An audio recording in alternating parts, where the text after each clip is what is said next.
I hope it's not just the two of us that are on this call. Yeah. I guess a lot of people are still recovering from being out on vacation. I am positive, yes.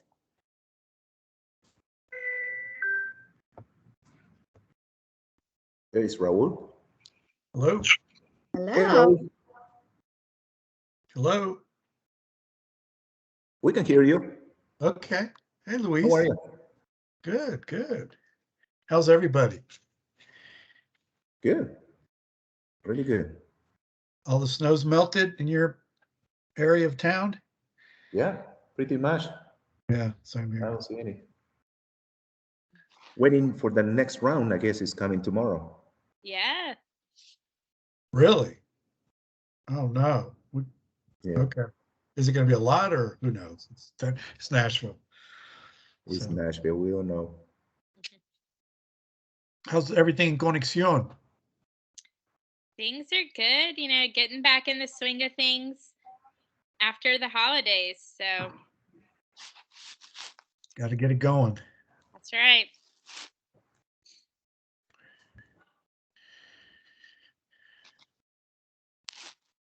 Hey, Raul. Yes.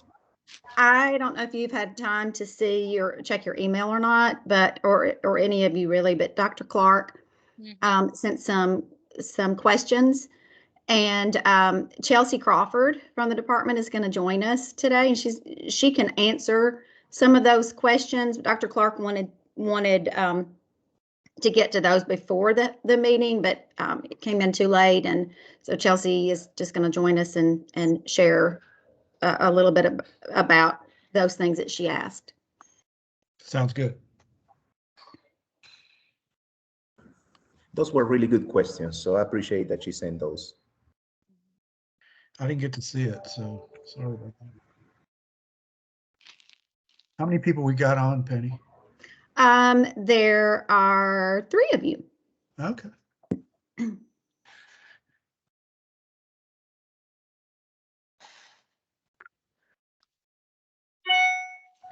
Just taking everybody a little bit of time to get back in the swing. Yeah, it's been I don't know, holidays and everything is just crazy, and then trying to play catch up after that. So. Oh yeah, it's a struggle to even remember what day it is. And good morning, everyone. Good Hi, afternoon. Dr. Clark. How are you? I'm doing well. Happy New Year. Happiness, health, and peace to everyone. You too. So the rumor has it you're keeping us busy. You got us a bunch of questions. Is that true?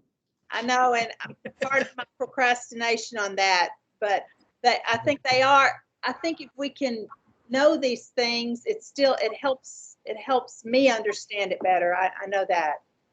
Sounds good to me. We even brought in Chelsea just for that occasion. That's a rumor anyway, and I do see her name, so it looks like it's reality. I am here. Hi, Rob. Right. Hi, Dr. Clark. Hi, everyone. Nice to hear your voices and happy 2022. I am very excited to be able to join the meeting today. I am multitasking a little bit, which is why you don't see my face, but I'm glad to hear your voices and hope you can hear mine just fine too. Yes, we can. Awesome. Well, Raul, I don't want to hijack your meeting. I know I can answer questions. I'm happy to do that now or kind of follow your lead, sir. So I will kind of go on to mute and look for you to make the next cue. Okay, let's wait for a couple more people so we're not redundant, and then we'll turn it over to you and then back to us. Is that okay? That works great. Okay.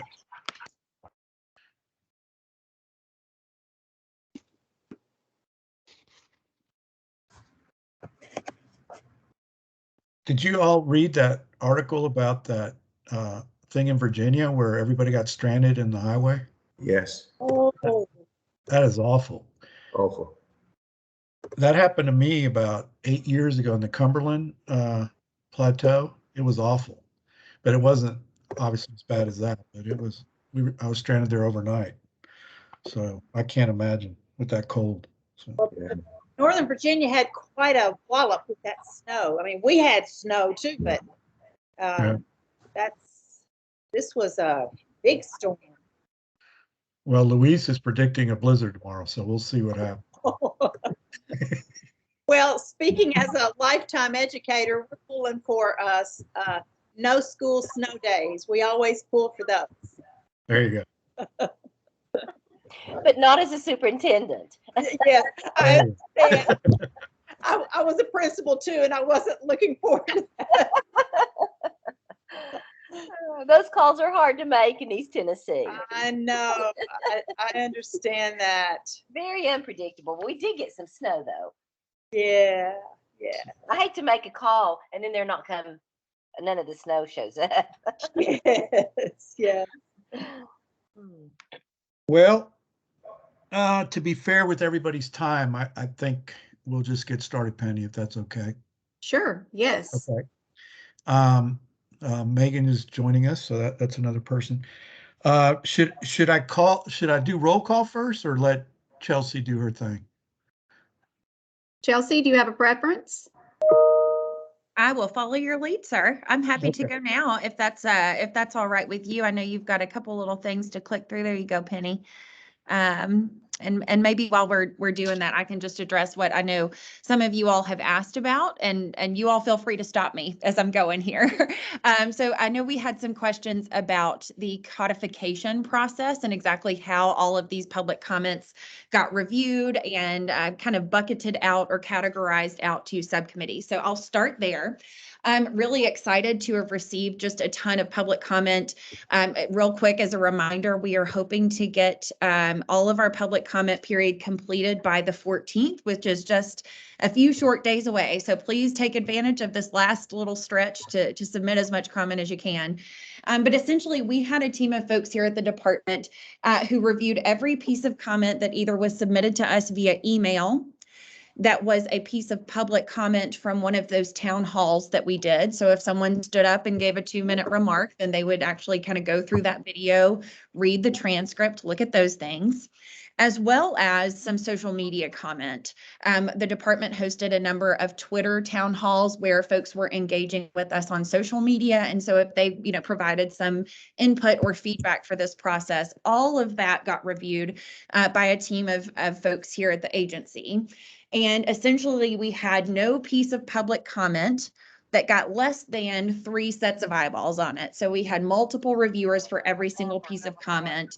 We wanted to make sure to be more kind of spread and share the public comment more liberally than in a more narrow way. So if there was any kind of comment that could be categorized out to multiple subcommittees, that was done. And we wanted to kind of overshare rather than undershare to ensure that everybody has as much input as they possibly could kind of going into these conversations.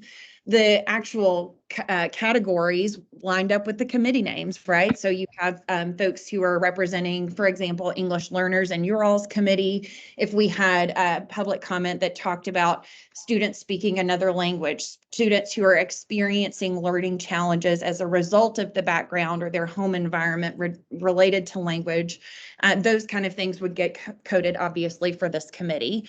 But lots of public comment. I know certainly some of the ones that I have seen really had, a couple of different thrusts. And so those comments would go more broad than just to one subcommittee. And so I think typically what you saw is comment going out to more than one subcommittee. I can't think of a lot of different comment that went only to one subcommittee. It was more broadly shared, but we also had a number of folks reviewing each piece of comment to ensure that there was good consistency between the reviewers on, where they thought that information should go. There was a training session that we did kind of at the beginning of the public comment season of this work to make sure that people understood what they were looking at, kind of what the process would be, how we wanted to ensure multiple sets of eyes on all of those good comments, et cetera. So that is the gist of how we went about this process. I think we are really excited to have received comments in some other language. And I know that was one of the questions specifically that you all had asked. we have a good working relationship actually with some of the folks who came out to our public town halls, and they were translating for us there. So those folks have been just really helpful and eager to help us in translating not only some of those public comments, but also some other resources that we've made available. I know even some of the folks on this call have helped us translate a line or two for newsletters and things like that. So we've tried to be very intentional to ensure that all of this good content is accessible by all. The final thing I will say, every piece of public comment that we have received has been provided to all subcommittees, just in case you want to go look at it. So you've gotten those that are coded for you all, where you can sort through your spreadsheet, but you can also go review all of the comments should you be interested and available to do that. So those are kind of a few of the points that I would mention. I think that's covered off on the majority of the questions as it relates to codification, but I'll stop there and hear if there's anything else that I can address or cover off on for you all. So the coding was for the purpose of sorting the information to share with committees. It was not for the purpose of writing a report on. You're exactly right. That's exactly right. It's for the purpose of categorizing and sorting it out for you all. Our intent was to ensure that you had as much or as little to review as you wanted to, right? So you would certainly at minimum have all of the comment that are, you know, absolutely relevant to your topic area as a subcommittee. But if you wanted to review all of it, you can do that too. Okay, that's good to know, because that does not require the amount of training that one would need to do actual qualitative data coding. So that makes me feel better. So yeah, good. Oh, great. I think it's a really good way to do it. Yes. Well, I'm glad to hear that. We wanted to ensure that, I mean, if these folks are taking the time to email us, it's an important thing for them. It's important for you all to hear every piece of that comment. So we wanted to be broad.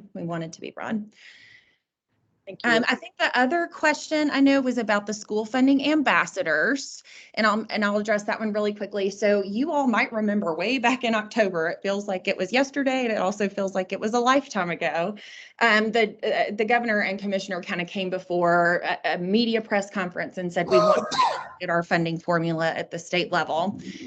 We had on that day a little form where folks could sign up because they were interested in the topic. They wanted to keep up with us. They wanted to participate in some way. And so if my memory serves well, I mean, there were probably 600 to 800 individuals who in that very first month or so after the announcement signed up to be a school funding ambassador. A lot of folks signed up to be on subcommittees, and we knew that we couldn't have lots and lots and lots of voices on a subcommittee because we wanted it to be productive. We also wanted to ensure we had a diversity of perspectives represented.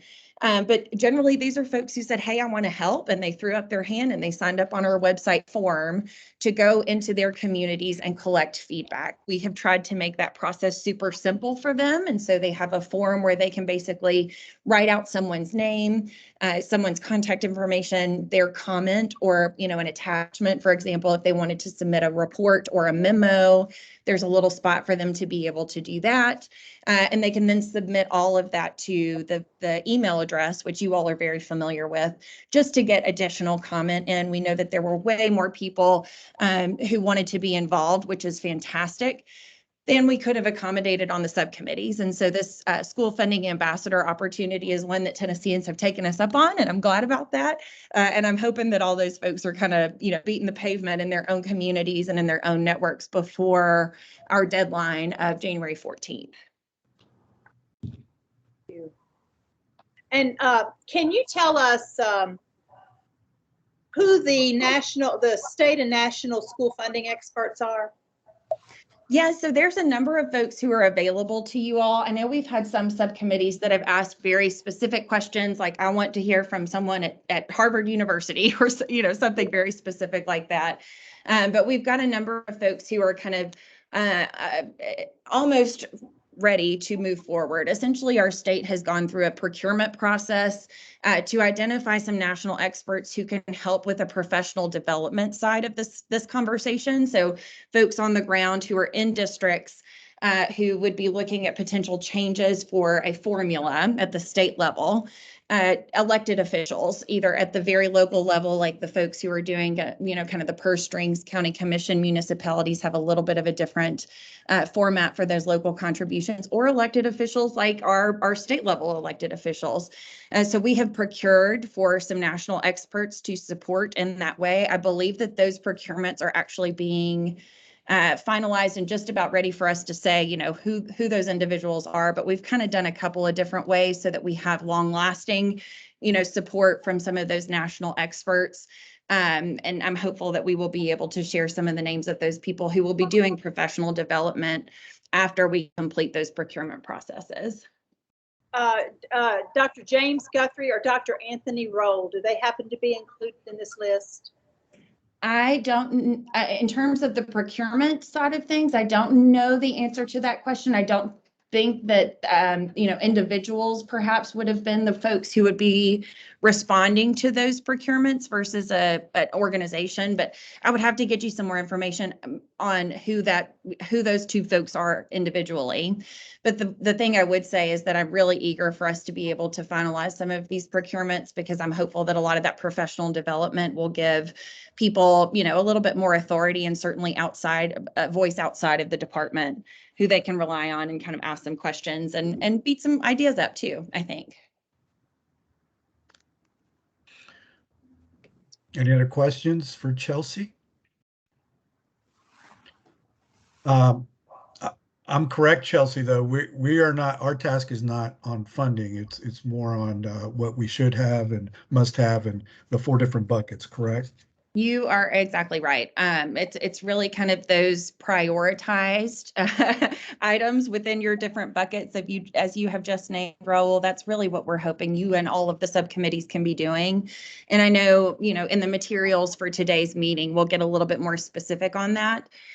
There are some timeline pieces, Raul, that you might share, but we do anticipate as an agency putting out a formula here in just a short matter of time for people to be able to react and respond to. This will not have a dollar amount associated with that, and there's very intentional reasons for that. But I think consistent with how we've done this process before, we are really focusing on getting the what right before we assign how much, right? On top of that, that would be, Governor Lee's decision and his announcement as well. So we'll leave that one for him. That's a pretty big deal. Okay, well, great. Well, I just tip my hat to you all. Obviously, everything's been extremely transparent. There's a lot of information out there. It's just a matter of how much you want to dig into. In fact, not a lot, but just about every information that has been received. So definitely a lot of information. I appreciate you all organizing that for us. Well, Raul, we're happy to do it. And I will flip that comment back around. I just want to appreciate all of you. I know that this has been kind of a passion area for many of you for probably a really long time.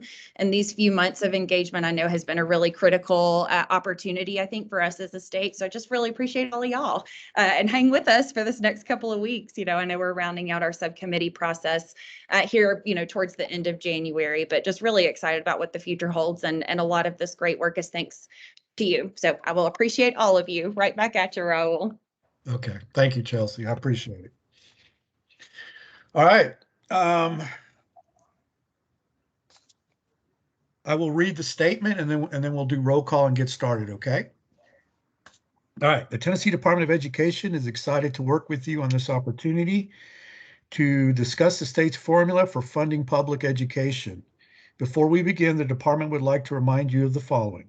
Conversations on this topic are not intended to reflect on the current BEP funding formula.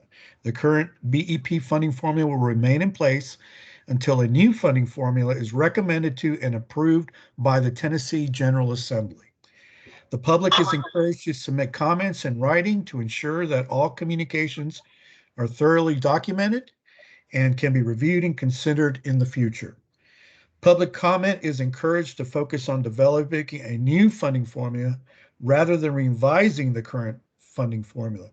Consider what should be funded in a new funding formula and at what level. Subcommittees will be responsible for reviewing public comment and making recommendations for what should be included in a new funding formula.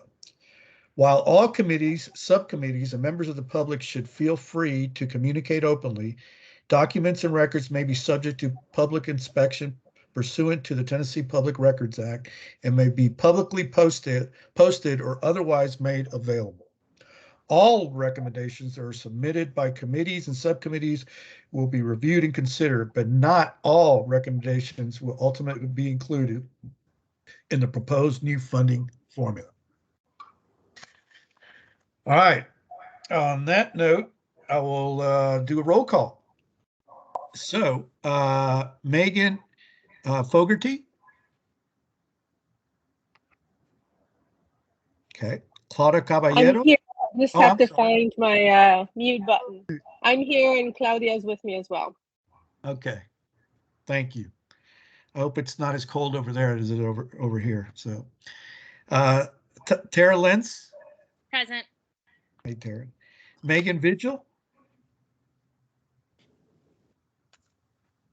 All right. Megan's not here. Mauricio Calvo. Okay. Dr. Laura Clark. Here. Rebecca Peterson.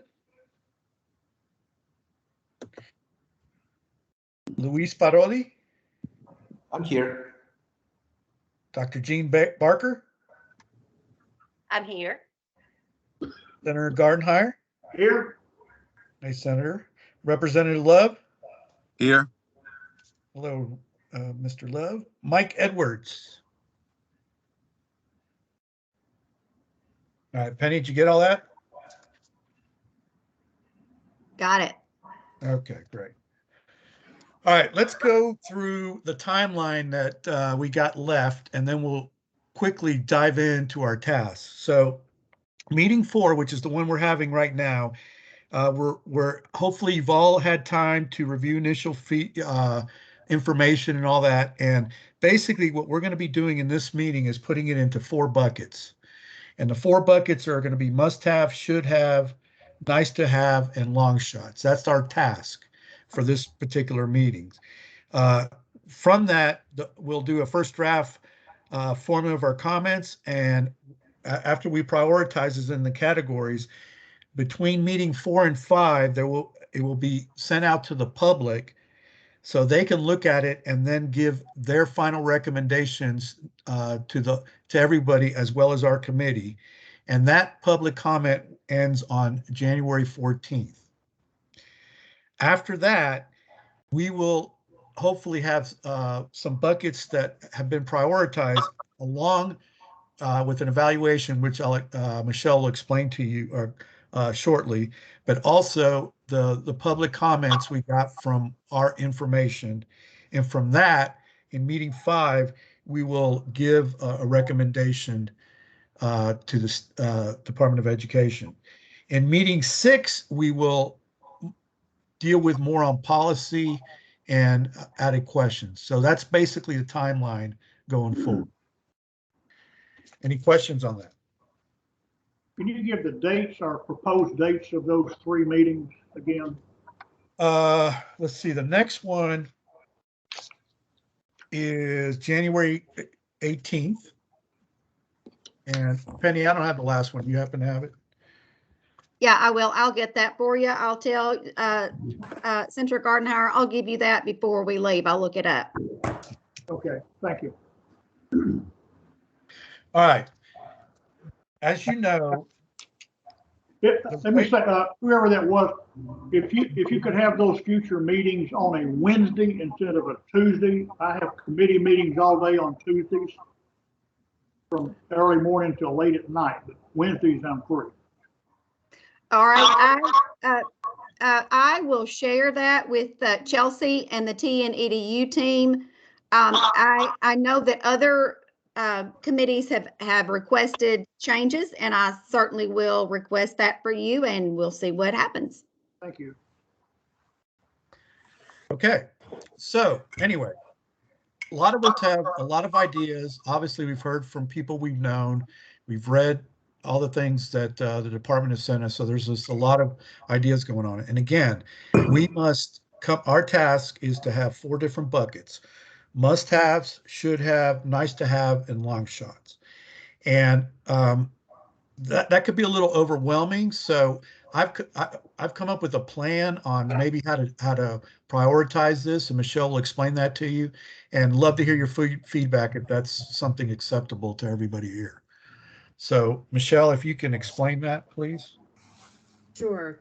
So because this group has such a wealth of information and access to your constituents, we anticipate that there will likely be a very long list of must-haves that we talk about today. And in the interest of time, what we've agreed to do with Penny is to go ahead and create this list. I see Penny's got a working sheet on the screen right now where we can each present our must-haves. And then what we'll do is we will put that into a list and send it out to you all as a Google spreadsheet or a Google survey for you to rank each of these items on our must-haves list. That way we can sort of create a weighted average as to how we prioritize those items. And we'll see where that, you know, puts us in terms of how many must-haves, how many we have for each of those categories. But we thought that might be the best way to get everyone's input equitably, and just give everyone the opportunity to apply your personal priority based on your conversations with your constituents. So hope that makes sense. And I think Penny's going to do us the favor of writing down all of these must-haves on the screen for us. Maybe that'll help us visualize as our ideas are being announced. We can keep track of whether our idea made it onto the list. And Michelle, what's the goal to have that out to everybody?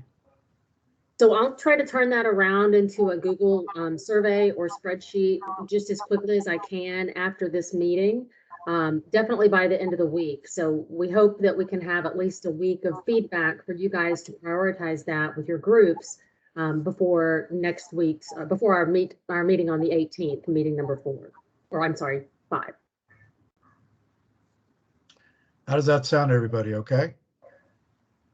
Awesome. Okay. I'll open it up. Anybody have any must-haves? Just the categories on the left are the categories we've been discussing from day one, which is the base category, the weight category, direct funding, and funding based on outcomes. Well, I'll go first. I think okay.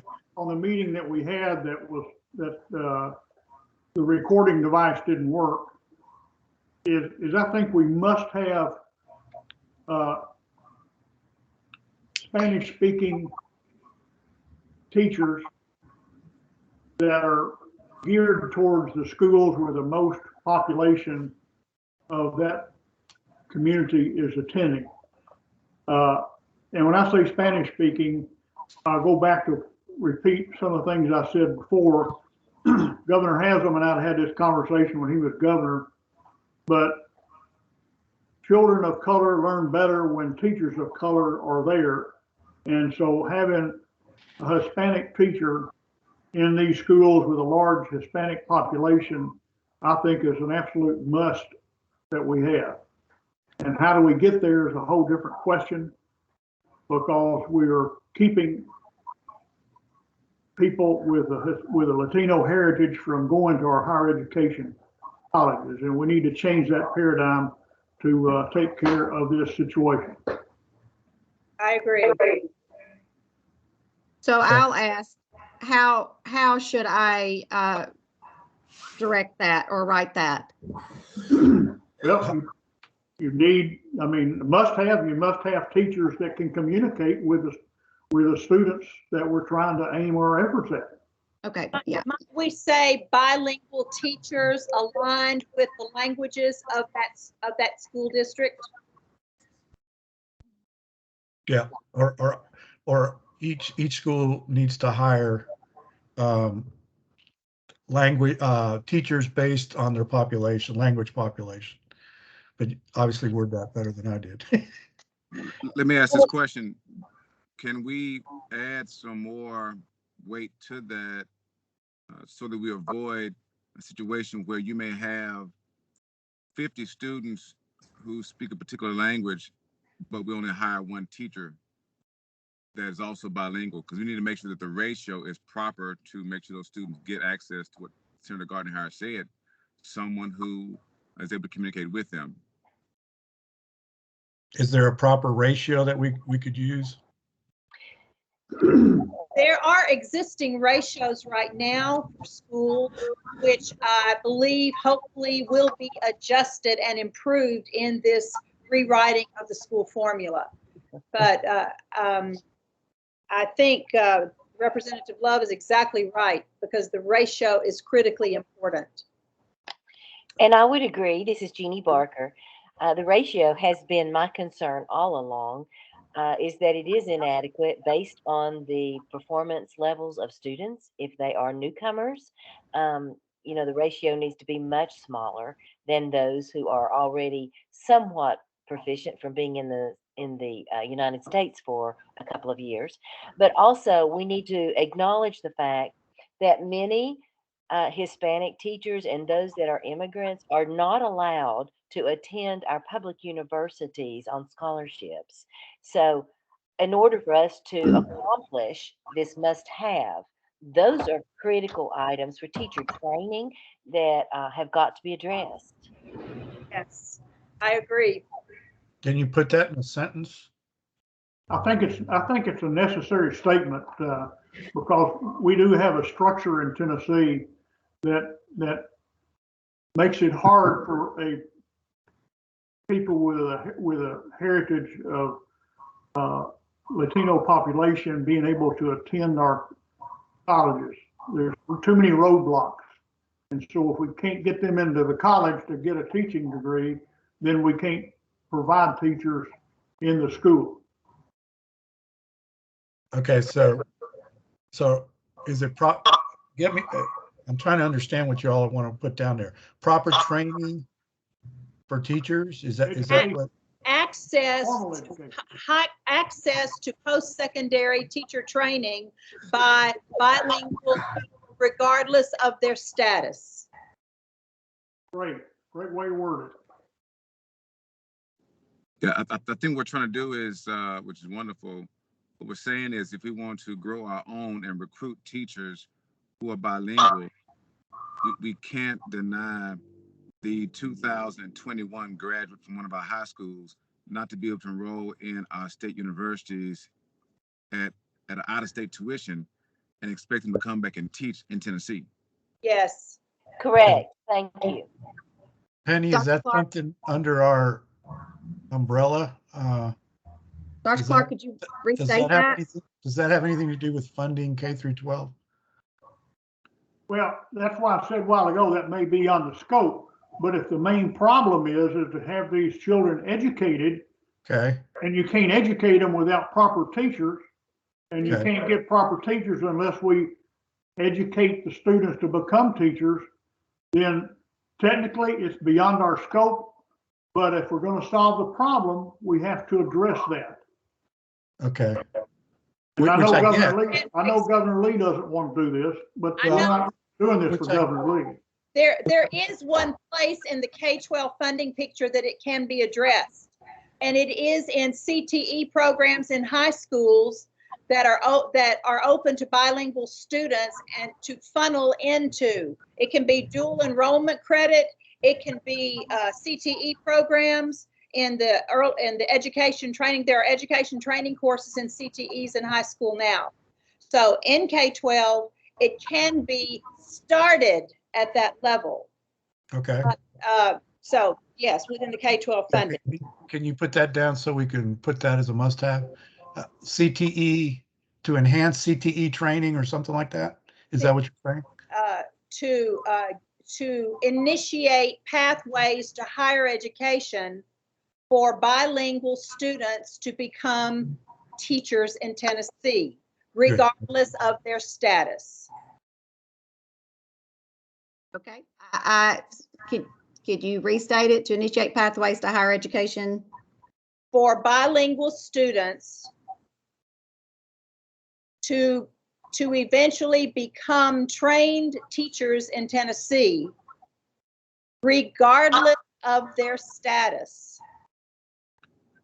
Do we need to say regardless of their citizenship status? That would be more specific. That would be more accurate. And let me ask, would a ratio of 1 to 30 be adequate? Well, I wouldn't put a ratio number in there because that can change from county to county. I'd be careful about putting a specific number in there. Yeah. Dr. I was gonna Parker, suggest maybe Dr. saying, Parker? I was suggest saying no more than 1 to 30, because I think if we don't set some ratio, we're in a situation where we are now, which is unbalanced. I hear your point, Senator, but maybe we can do 1 to say something like. I see what you're saying. No, that might be reasonable. That Yeah. might be reasonable. Dr. Barker, Well, what are and your thoughts on that? Excuse me, what was the question? What are your thoughts on an appropriate ratio for? So, I tell you what, so guys. is this for teacher training, or is this for student to teacher? Student I to tell you what. teacher. I tell you what. Can we go back to that so we can have more must-haves, and plug that in? Maybe kind of think it through.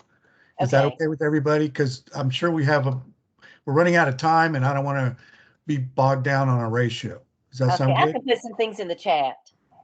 Okay. All right. Any other must-haves out there? And we can also come back to this next week or the next, we can revisit this the next time after you all have, you've been able to respond to Michelle's poll that she's going to put out there. We can discuss it more because you'll have more information from your constituents as well. I would like to add another must-have: targeted funding to support more EL coaches in schools and districts, because that fills the gap between the actual classroom teacher and the administration of the school and district, to fill it with people who have expertise, who can be mentors, who can be trainers and give support and help to EL teachers. So targeted funding for EL coaches at the school level. Dr. Barker, I'm throwing that out, and I'm not knowing the ins and outs of staffing in a district. I've staffed a school, but not a district. And again, everything is a challenge at the moment. We do need additional training for our regular classroom teachers, and I'm assuming that's what you mean by the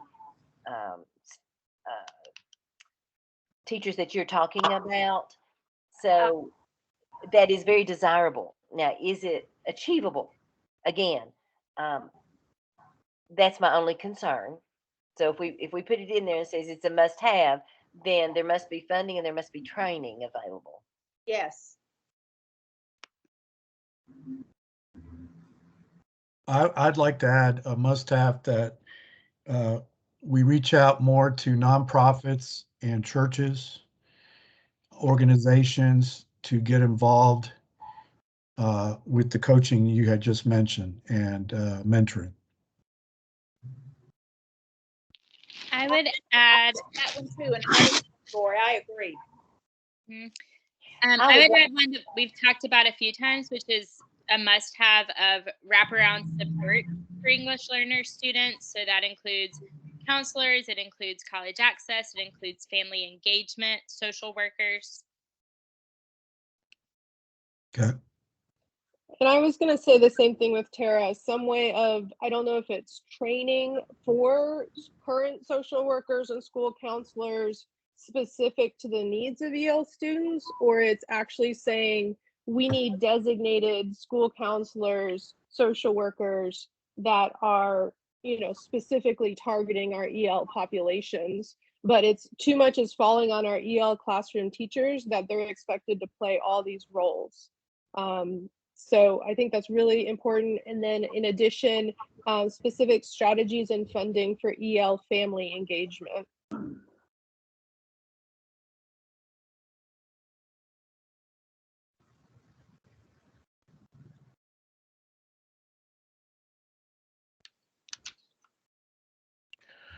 Okay, any others out there? How about technology, anything like that?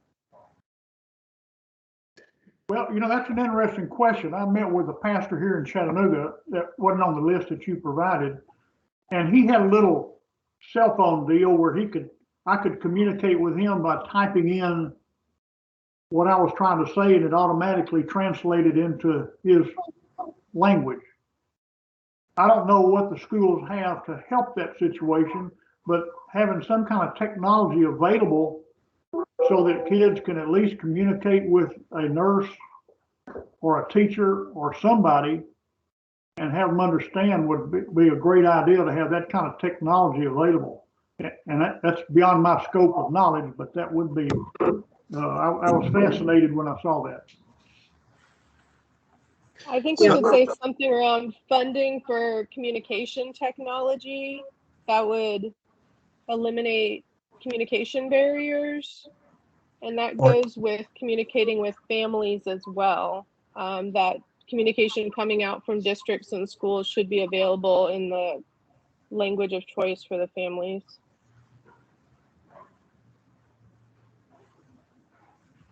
I'd like to add another must-have. I'm sorry?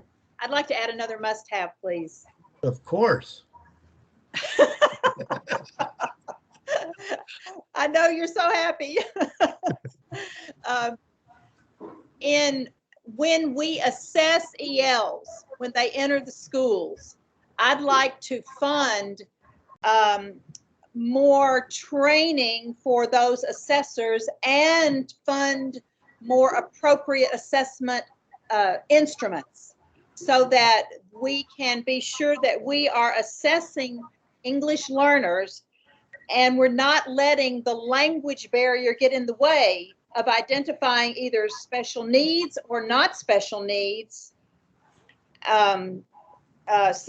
Because right now, I know there are some numbers that show, and there are some situations in schools, in some special ed classes, sometimes English learners are placed incorrectly in special ed services when all it is simply they haven't acquired the language. They don't have a language disability, they just haven't acquired it yet.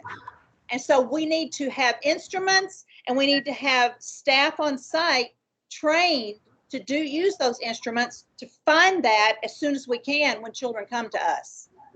So the funding for testing instruments and training to differentiate language acquisition from disabilities. Good point. That's good. Dr. Clark, would you have me add anything to that statement? Initial assessment training for instructors, including instruments for testing? And I would say not instructors, I would say assessors. Assessors, okay. Those who are doing the actual assessment, which includes school counselors, psychometrists, the testers in school. And sometimes it includes the teachers, but whoever is doing the assessment. And so I'm asking for funding for the training and for identification of the most appropriate instruments to do the testing. By writing initial assessment, is that going to be clear that's for learning differences or special needs, or is that the assumption going to be it's for language skills? I think and again, I'm not an expert on assessment and I'm not a psychometrist, but I'm saying that there are some instruments that differentiate between language disability like dyslexia and lack of language acquisition. And because in order for us to identify a true language disability, we have to test in their language. Oh, I agree 100%. I'm wondering, by writing initial assessment training for assessors, I think is going to come across as a language assessment because all our EL students are doing a language assessment. So we need to be clear that it's also for learning disabilities and for special needs. Good point. Good point. Yes. So for proper procedures, so we know which category they're at and if they're in combined categories, correct? Yes. Let me ask this question. Do we currently have data on how many, what's the ratio of bilingual school counselors that we have? Great question. No, I mean, I don't have that. So maybe Penny, we could ask someone. If not, I was going to add that to be a must-have, because when we're talking about wraparound services for social workers and school counselors, we need to make sure that we have a proper ratio of counselors and social workers in our schools to be able to provide these wraparound services. So I would say a must-have is to decrease the current ratio or improve the ratio, decrease the current ratio of counselor, social workers to students in our schools. I'm so glad you're bringing that up, Representative Love. I do want to say that, practically speaking, to find the number of bilingual school counselors and actually bilingual teachers right now, it would take a long time to staff with fully bilingual trained people. And so meanwhile, while we're going for that goal, there are other ways to do it, and it is involved in the training of those who work with children to learn the strategies of working with an English learner. There are specific strategies for how to do that. And but ideally, to have bilingual counselors and bilingual teachers, oh my gosh, yes. And if nothing else to this point, what we can do is just improve the ratio, because that'll give us an opportunity to at least have someone who can provide these wraparound services for the children. Yeah. And, you know, we may want to identify some paraprofessional positions in that way, where we've got people with interpretation skills, translation skills, who have some, some adequate training working in a paraprofessional position in schools.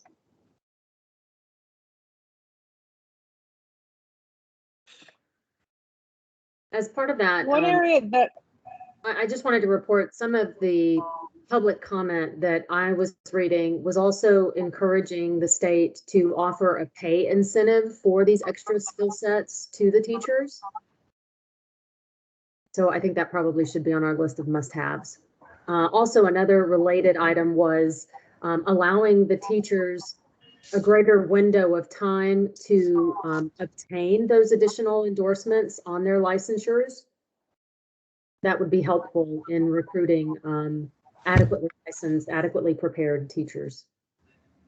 And so, you know, those programs are in place right now at the universities to get the add-on licensure. I would love to see the state establish some paraprofessional training so that they would be short-term programs geared toward training of paraprofessionals in schools. They could be on-site or virtual, but that they would acquire an understanding of working with children and supporting, you know, the counselors or the teachers, but doing it in a bilingual setting. And these people who engage in this training could be bilingual people, and they just need to acquire the training of how to work with children. So I would love to see, I don't know if that's a must-have, that might go farther down in the buckets, but to establish some paraprofessional programs to train bilingual people to serve in paraprofessional roles supporting English learners. And I see that as a state function, not a district function. Thoughts, Dr. Barker, on that?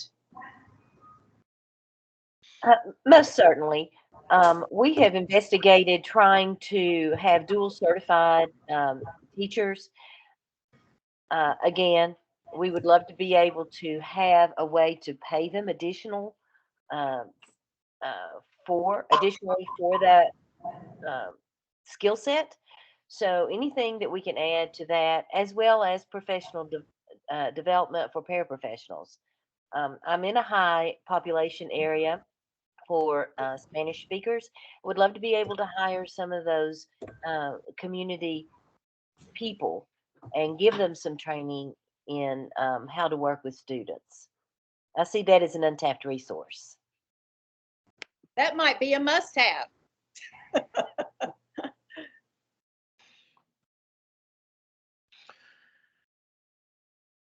I don't know if this one might be an outcome, Penny, but maybe have a after-school tutoring program, funding based on outcomes of people that progress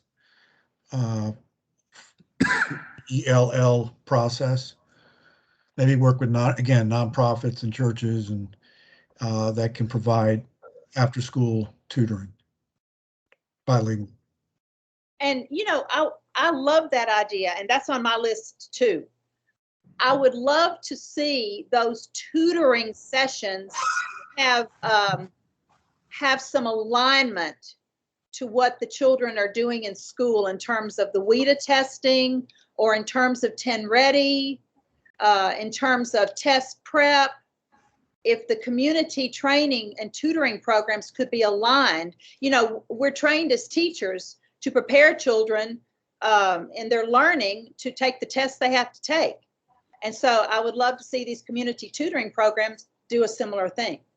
And that would just require just some guidelines and some guidance from educators on that. Great. And just to give feedback on that, as someone who runs those tutoring programs, we are eagerly always reaching out to try to align better with the school day. And it's just a matter of teachers not having enough time, administrators not having enough time. But if there's a way to have a funding support of training for after school tutors, or an overview or a way to improve that communication, that would certainly help from our end as well.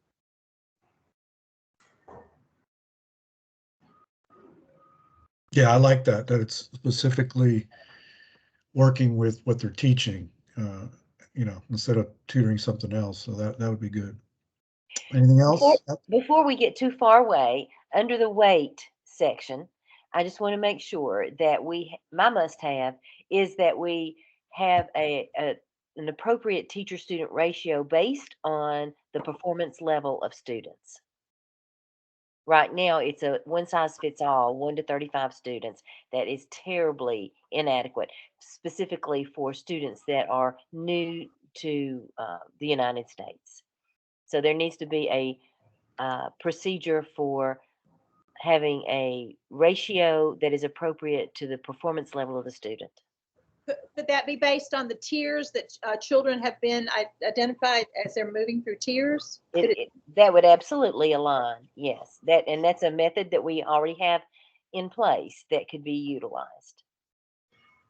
And that would probably help Representative Love's concern too. Yes, yes.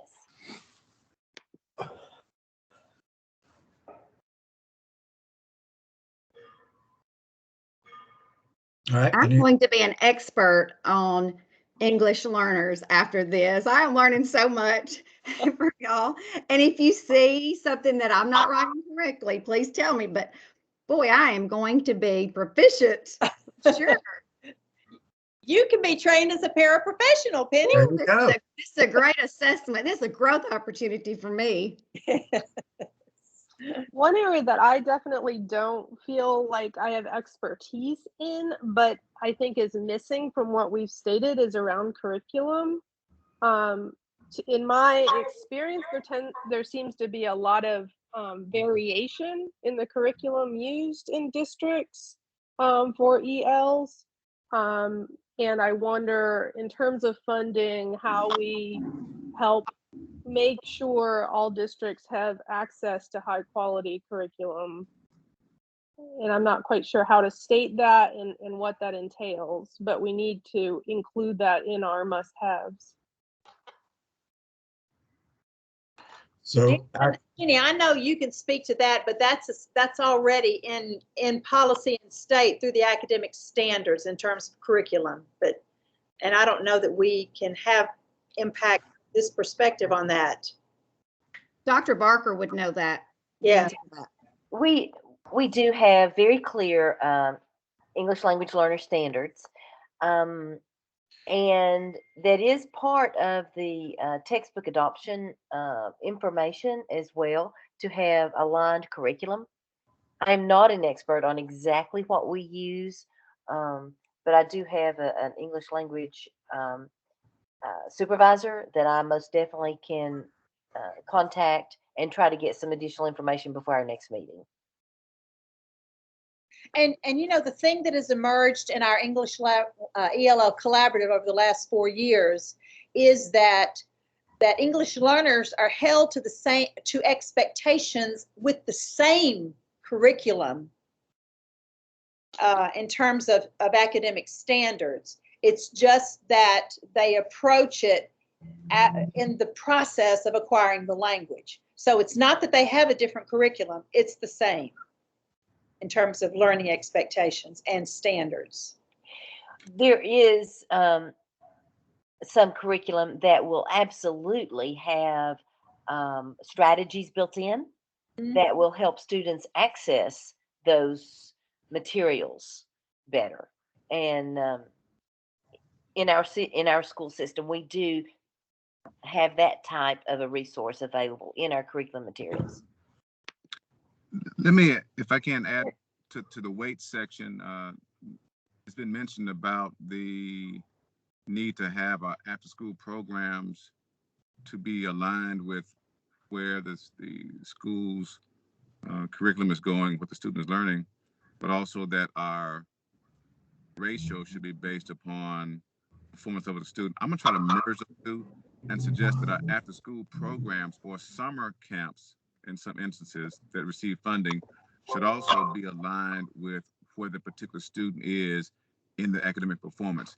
It does no good for you to send your child to an after-school program or a summer camp and the other students are proficient, but your child is behind, and then they get just stuck in almost a daycare situation because there's no one trained to help that child move to the next level. So I think if we can have training for after-school programs to know how to take, this child at this level and bring them to where they should be, if that makes sense. That does. Let me make sure I'm not sure you can see the screen. After-school programs or summer camps that receive funding should be aligned with student performance. Yes, I see that. Okay. Yes, that's exactly it. Thank you. Okay. The bugaboo there is that schools cannot share educational records. Okay. Outside of the system, but if those summer programs were an extension of the school year, then the records would still reside in that system. Can a parent get access to that records and give it to? Absolutely, yes. So, all right. And there are ways to gain access if you have a written permission from the parents to get access, or if you're looking for more aggregated data from the district. There are agreements that partners have with the school district to share information. Yes, that's correct. We do that with the Boys and Girls Club. Okay. But there is always ways to have funding to improve those systems. So you're working really from both sides to help a child, or from multiple angles to help a child. And I think Dr. Barker is a shining example of an informed administrator. But I think there might be room for us to offer training for administrators across state to be more informed about how to administer programs serving English learners. The phrase cultural awareness is has multi meanings, and some people take it and kind of twist it into something that is not good. But when I use that I mean for educators to have an awareness of the culture that a child brings to a classroom.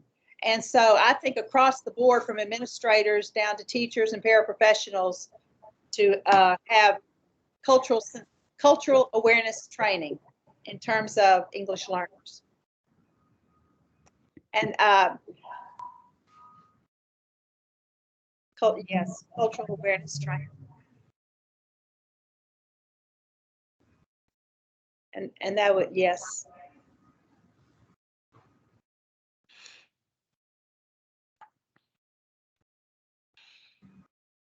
Okay, anything else out there? In terms of the weight, my understanding with the weight is this is certain ways to multiply funding for specific students, right? And so do we need to address, first of all, students that are identified for language like disability, learning disabilities or other, or would that be an automatic multiplication from a different subcommittee? I know one of the other things that have come up in terms of weight is both those districts that have a very high population of ELs. If you're just going by that ratio, there's still a sort of over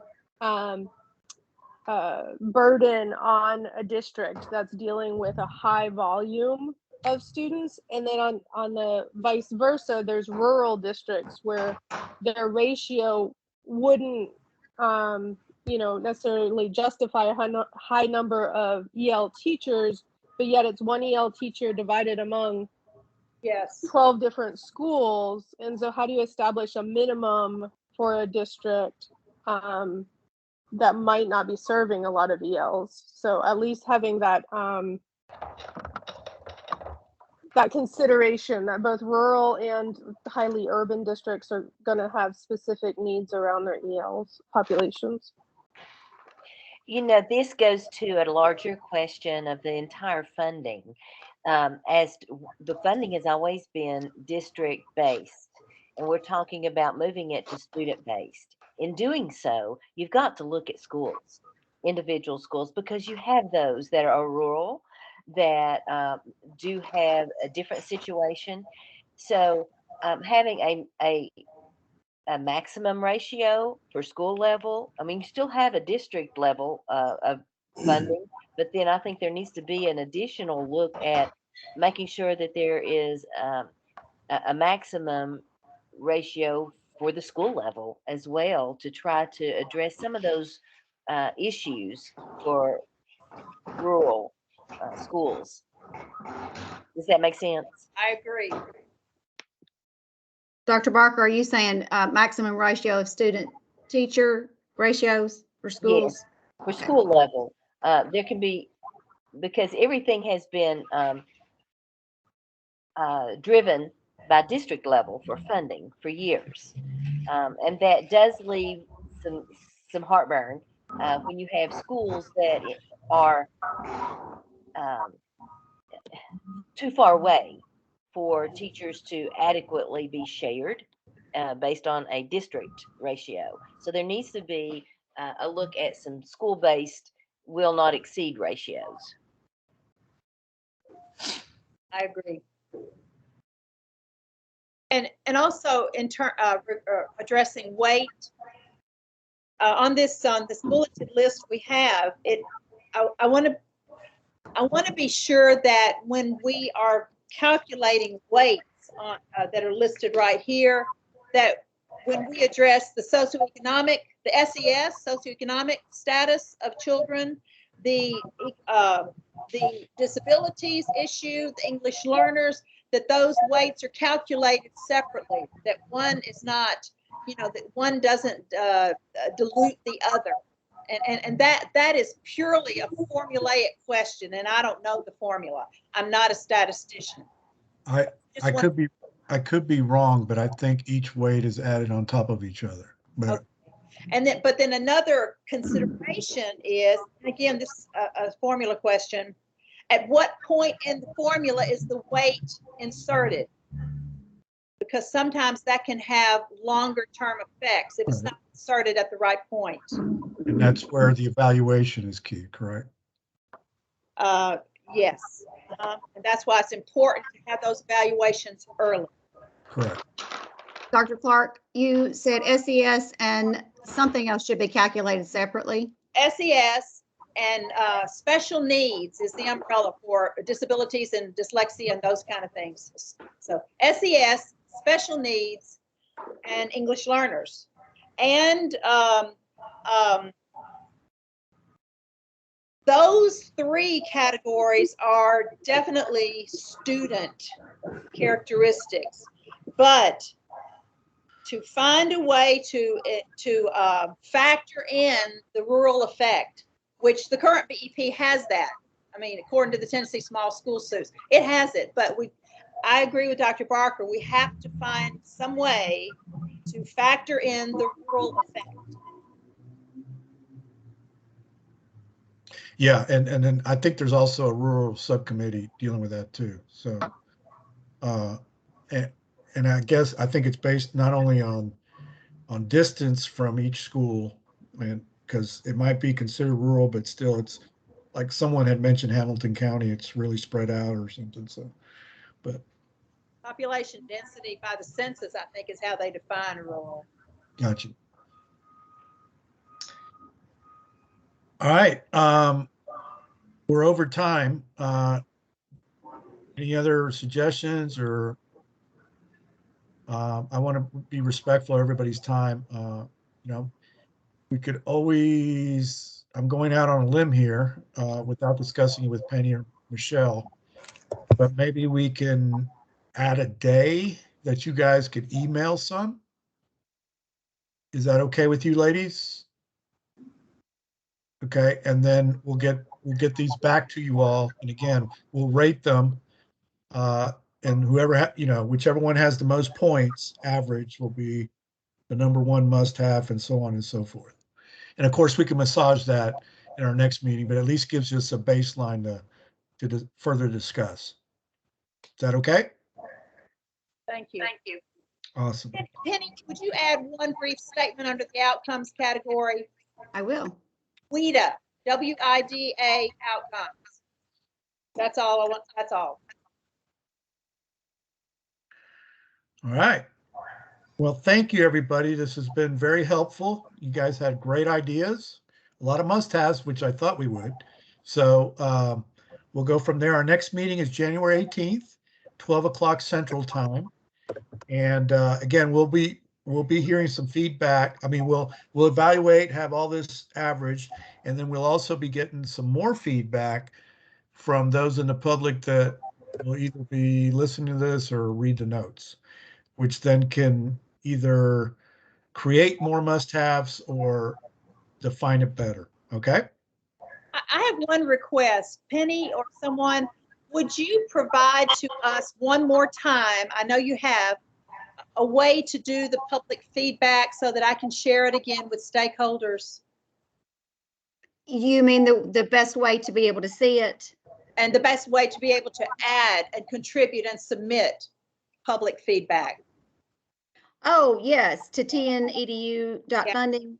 Yes. Yeah. Okay, I'll send that to you. I think you said January 14th is the last day it'll be accepted, yeah. Right? Correct. Right. Okay. And I believe that link might also be on the weekly newsletter we get. I could be wrong, but okay. So that might be something you could forward pretty easily too. So thank you. Sure. All right. God bless you all. You all have a wonderful week and stay safe, and hopefully Louisa's prediction doesn't come true and we get snowed in. So I hope so too. Have a great day, guys. Thank you. Thank you very much, everybody. Have a great week. Goodbye.